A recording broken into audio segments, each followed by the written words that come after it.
कानी बहू। किशोरी लाल जी के बेटे राघव की शादी की बात जगह जगह चल रही थी, लेकिन किशोरी लाल जी को कोई लड़की पसंद ही नहीं आती थी। और उसकी एक ही वजह थी, किशोरी लाल जी का लालची होना। उनको लड़की वालों से मोटा दहेज चाहिए था और इसी चक्कर में एक दिन वो एक बहुत पैसे वाले के घर अपने बेटे का रिश्ता लेकर पहुंचे। उस आदमी का नाम था ओम प्रकाश। देखिए किशोरी लाल जी, मेरी एक ही बेटी है और मेरी सारी संपत्ति जायदाद सब कुछ मेरी बेटी नैना का ही है। पापा, नाम से लगता है बहुत खूबसूरत होगी। कितना अच्छा नाम है ना, नैना। ओ, वैसे बात तो सही है आपकी। अब इतना पैसा है, जमीन जायदाद है, इकलौती बेटी, आप भी क्या करेंगे? सब कुछ उसे ही देंगे ना। बिल्कुल ठीक पहचाना आपने। बस बेटी की शादी और सारी जायदाद उसके नाम। पापा, बिना देखे हाँ कर दीजिए ना। इतना अच्छा रिश्ता फिर कहाँ मिलेगा? माला माल हो जाएंगे हम। मैं अपनी बेटी को बुलाता हूँ। अरे नहीं नहीं नहीं नहीं, आपकी बेटी का नाम नैना है, सुनकर ही लगता है बहुत सुंदर होगी। रहने दीजिए अंकल, मैं तो आपकी बेटी के नाम से ही इतना खुश हो गया हूँ कि उसे बिना देखे शादी करने को तैयार हूँ। अब तो मैं उसका चेहरा सीधे शादी के बाद ही देखूंगा। और इस तरह राघव नैना का चेहरा नहीं देखता और उससे शादी कर लेता है। शादी के बाद अपनी सुहाग रात पर जब राघव नैना का घूंघट उठाकर देखता है तो नैना की आंखें बंद थी। कितनी खूबसूरत हो तुम नैना, जरा अपनी आंखें खोलकर मेरी तरफ देखो तो सही। नहीं, मुझे शर्म आती है। अरे, मैंने तुम्हें शादी से पहले भी नहीं देखा, और अब अगर तुम आंखें खोलकर मुझे देखोगी भी नहीं तो मुझे अच्छा कैसे लगेगा? इससे पहले कि नैना अपनी आंखें खोलकर राघव की तरफ देखती, अचानक से लाइट चली गई और राघव नैना को पूरी तरह से देख भी नहीं पाया। अगली सुबह नैना राघव के लिए नाश्ता बनाकर लेकर आई। अरे ये क्या, आधा पराठा सीका हुआ है और आधा बिल्कुल कच्चा। ये तुमने क्या किया नैना? बहू, तुमने क्या आधा पराठा तवे से नीचे लटका कर रखा था, जो आधा सिका है और आधा कच्चा? मुझे जितना दिखेगा उतना ही तो सीखूंगी ना पापा जी। जहाँ जहाँ मुझे नजर आ रहा था वहाँ मैंने सीख लिया, जहाँ जहाँ नहीं दिखा वहाँ कच्चा रह गया होगा। इसका क्या मतलब है? ये कैसा मजाक कर रही है तुम? अरे बहू, तुमने इतना लंबा घूंघट क्यों लगाया हुआ है?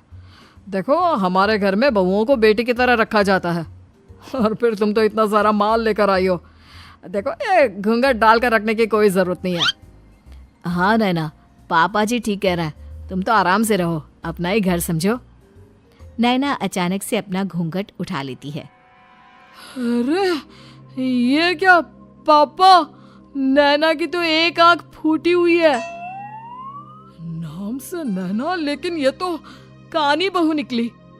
मेरे साथ धोखा हुआ है, धोखा।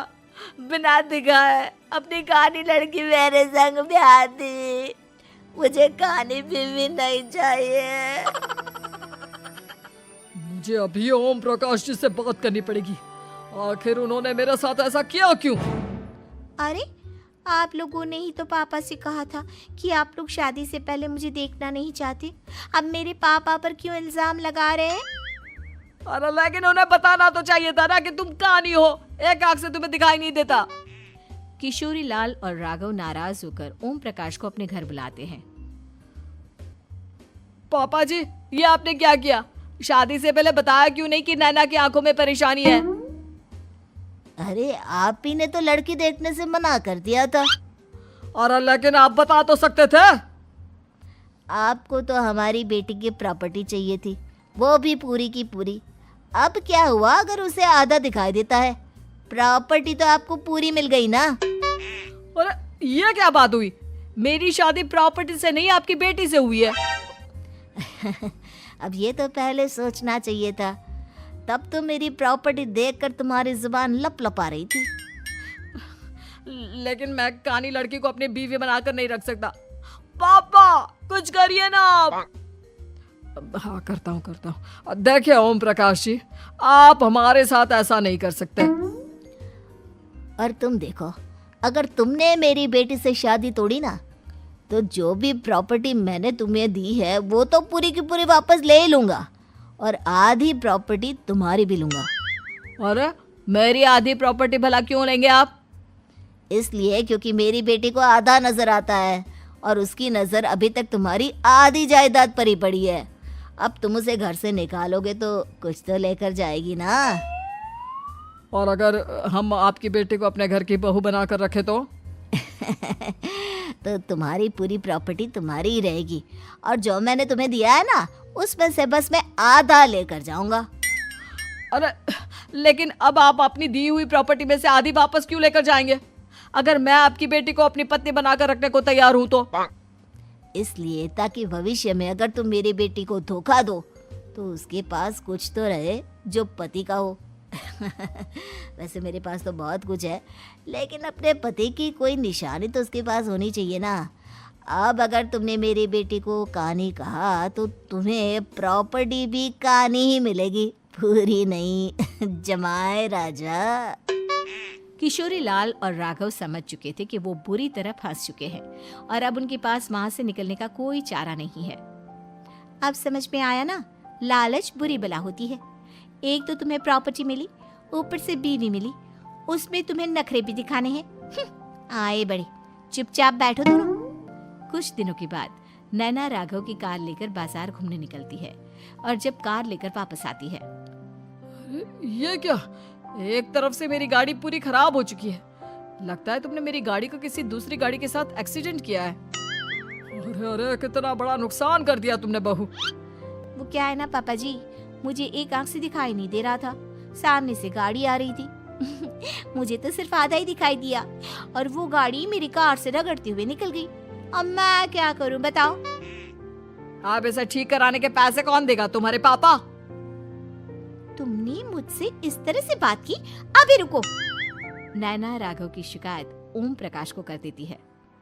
देखो राघव, अब जो मेरी आधी प्रॉपर्टी तुम्हारे पास थी ना, उसमें से आधी और मैं लेकर जाऊंगा, क्योंकि तुमने मेरी बेटी को डांटा। अरे नहीं नहीं पापा जी, गलती हो गई, माफ कर दो। गलती की तो कोई गुंजाइश ही नहीं। अगली बार मेरी बेटी को डांटा तो बची हुई आधी में से आधी और ले जाऊंगा। लालच के चक्कर में हम दोनों ने बहुत बड़ी गलती कर दी बेटा। एक तो तुम्हें कानी बहू मिली और ऊपर से जो माल मिला वो भी काना। इस तरह राघव की हर एक गलती पर ओम प्रकाश उसकी प्रॉपर्टी का आधा आधा हिस्सा लेकर अपना सारा माल वापस ले गया और राघव को कानी बीवी से काम चलाना पड़ा। भाई लालच वाकई में बुरी